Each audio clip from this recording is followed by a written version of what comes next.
Cuy, balik lagi nih di program Tukang Urut. Video yang bakal ngurutin 5 peringkat fakta-fakta menarik dan berfaedah. Dijamin bikin lu pinter dah. Sebelum kita mulai, mending lu klik tombol subscribe dulu. Jangan lupa lu komen juga sama share nih. Oke, kita gas aja. Kita mau bahas apa hari ini? Wacana jabatan presiden 3 periode. Masih rame banget nih cuy. Nggak jelas sih. Gimana sih awalnya nih isu bisa muncul? Padahal Pak D udah bilang tuh nggak mau ngejabat presiden 3 periode. Bener nih, Pak D nggak mau. Nah, ngomong-ngomong soal masa jabatan, banyak nih pemimpin negara yang masa jabatannya lebih dari 3 periode. Bahkan ada yang sampai 30 tahun lebih cuy. Buset, betah bener ya. Oke, langsung kita urutin nih 5 pemimpin negara dengan masa jabatan terlama versi Tukang Urut. Catat ya, ini yang gue maksud di sini pemimpin nasional non monarki. Jadi kayak raja, ratu, atau sultan kagak termasuk tuh. Nomor 5, Muammar Gaddafi. Doi mimpin Libya kurang lebih 42 tahun cuy.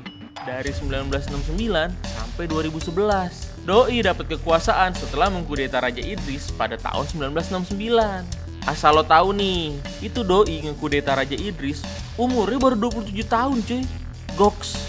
Lu 27 tahun masih mikirin cicilan motor. Awalnya sih Doi berkuasa di Libya sebagai kepala revolusioner Republik Arab Libya dari 1969 sampai 1977. Pas awal berkuasa, Doi ngeganti pemerintahan Libya dari kerajaan jadi republik. Terus nih Doi ganti jabatan jadi pemimpin dan penuntun revolusi Jamahiriyah Arab Libya dari tahun 1977 sampai 2011. Walaupun ganti posisi, tapi tetap aja pengambilan keputusan negara ada di tangan Doi. Jadi secara de facto, Doi tetap pemimpin Libya. Selama kepemimpinannya, Doi dikenal sebagai diktator yang kejam. Sampai-sampai dijulukin anjing gila dari Timur Tengah. Buset dah tuh, kalah dah tuh Mad Dog. Kekuasaan Doi berakhir pada 2011 lewat aksi pemberontakan. Muammar Gaddafi tewas di tangan para pemberontak pada 20 September 2011 di kota kelahirannya, Surt. Tragis ya cuy. Nomor 4, Kim Il Sung. Kalian pasti tahu kan opa gemoy yang satu ini? Yoi, opa Kim Jong Un. Nah, kakeknya Doi, Kim Il Sung, adalah pemimpin pertama Korea Utara. Kim Il Sung berkuasa di Korea Utara selama 46 tahun dari tahun 1948 sampai 1994. Doi adalah mantan gerilyawan pada masa penjajahan Jepang di Korea. Doi dianggap berjasa ngebebasin Korea dari Jepang. Ya nggak heran lah, 9 September 1948 saat pertama kali Korea Utara didirikan, Doi dipilih tuh jadi Perdana Menteri. Saat itu pemerintah Korea Utara berbentuk federasi yang terdiri dari berbagai fraksi. Tapi dalam perkembangannya, Kim Il Sung nyingkirin fraksi lainnya tuh. Pada akhir tahun 1972, Doi ganti posisi jadi presiden.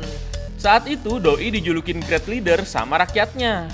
Fotonya wajib dipajang di setiap rumah dan hari lahirnya jadi hari libur nasional. Bahkan dalam amandemen Korea Utara, Kim dinobatkan jadi presiden abadi. Gokil nggak tuh? Tapi tetap aja nih, julukan itu nggak bikin Kim jadi manusia abadi. 8 Juli 1994, Kim Il Sung si Great Leader meninggal pada umur 82 tahun. Ya, hitungannya presiden seumur hidup sih ini. Ketiga, Paul Biya. Doi presiden Kamerun sejak 6 November 1982 sampai sekarang cuy. Gokil. Itu Doi berarti udah berkuasa selama 39 tahun. Yang bikin dia masuk urutan ketiga karena sebelum jadi presiden, Doi adalah Perdana Menteri Kamerun dari tahun 1975 sampai 1982. Jadi kalau di total Doi udah berkuasa selama 46 tahun cuy. Dan itu masih bisa nambah karena Doi masih ngejabat sampai sekarang. Bang Paul jadi presiden Kamerun secara otomatis. Soalnya nih tahun 1982 Ahmadou Ahidjo presiden sebelum Doi ngundurin diri. Bang Paul saat itu Perdana Menteri, ya jabatannya otomatis jatuh ke Doi lah. Be yourself and never surrender. Selama 46 tahun Doi mimpin Kamerun, Bang Paul banyak dikritik banget cuy. Mulai dari soal ekonomi yang anjlok, ekspor menurun, sampai hubungan bilateral yang terganggu. Gak cuma itu cuy, istri kedua Bang Paul, Chantal Bial, sering banget tuh disorot media asing gara-gara hidupnya glamor banget.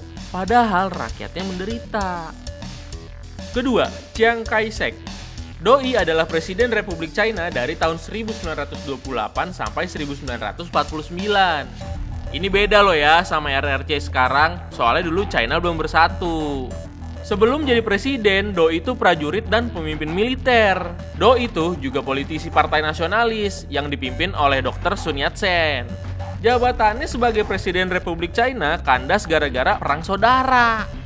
Di tahun 1949, Doi bareng pendukungnya nih dari partai nasionalis harus ngungsi tuh ke Pulau Formosa. Gara-garanya kalah dari partai komunis yang dipimpin Mao Zedong. Nah, di Pulau Formosa, Chiang Kai-shek ngangkat dirinya sendiri jadi Presiden Republik China. Dengan cita-citanya nih akan kembali ngerebut kekuasaan di China daratan suatu saat nanti. Nah, sekarang si pulau itu lebih dikenal sebagai Taiwan.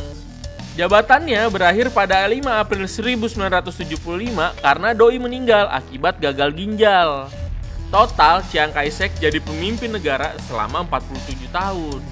Di bawah kepemimpinan Doi, Taiwan pernah tuh jadi negara Asia dengan pertumbuhan ekonomi yang pesat banget. Sebelum kita ke urutan pertama, gue ingetin lagi nih buat lo supaya subscribe dan komen. Dan juara pertama pemimpin negara paling betah ngejabat adalah Máximo Líder de la Revolución de Cuba, Fidel Castro. Fidel Alejandro Castro Ruz alias Fidel Castro jadi pemimpin Kuba pada tahun 1959 setelah menggulingkan pemerintahan Fulgencio Batista lewat revolusi. Di bawah kepemimpinan Doi, Kuba jadi negara yang dikenal sangat anti sama Amerika. Hubungan Kuba-Amerika makin buruk tuh setelah insiden Teluk Babi yang terjadi pada 17 April tahun 1961. Saat itu, 1.400 orang Kuba yang ada di Amerika mau nyoba gulingin Castro, tapi gagal. Menurut sebuah laporan, ada campur tangan Amerika tuh dalam insiden itu. Tahun 1962, Amerika ngelakuin embargo ekonomi total tuh ke Kuba. Castro juga dilaporkan beberapa kali jadi target pembunuhan sama CIA. Ngilu nggak lu? Mulai dari dikasih bom cerutu, pakaian selam yang dikasih jamur biar Castro sakit kulit. Bahkan nih mantan pacarnya Marita Lawrence dikirim buat ngebunuh Castro. Gokil. Nah, kalau menurut intelijen Kuba, total ada 638 percobaan pembunuhan untuk Fidel Castro. Tapi semua gagal cuy. Castro lengser dari jabatannya sebagai Perdana Menteri pada tahun 1976. Tapi kemudian Doi naik lagi jadi presiden sampai tahun 2008. Setelah itu, baru tuh Doi mundur karena alasan kesehatan. Jadi kalau di total dihitung-hitung, Fidel Castro udah berkuasa di Kuba selama 49 tahun. Hampir setengah abad cuy. Di tanggal 25 November tahun 2016, televisi pemerintahan Kuba pernah ngumumin nih bahwa Fidel Castro meninggal di usia 90 tahun. Penyebab kematiannya nggak diumumin sampai sekarang. Misterius banget cuy. Nah, itu tuh tadi 5 urutan pemimpin negara dengan jabatan terlama. Yang paling betah dah hitungannya. Kita bisa lihat kan, masa jabatan gak selalu berbanding lurus cuy sama kualitas kepemimpinan. Banyak banget nih dari mereka yang dicap diktator. Dan beberapa berakhir tragis kayak Gaddafi. Jadi gimana menurut kalian soal masa jabatan presiden? 2 periode aja udah cukup belum?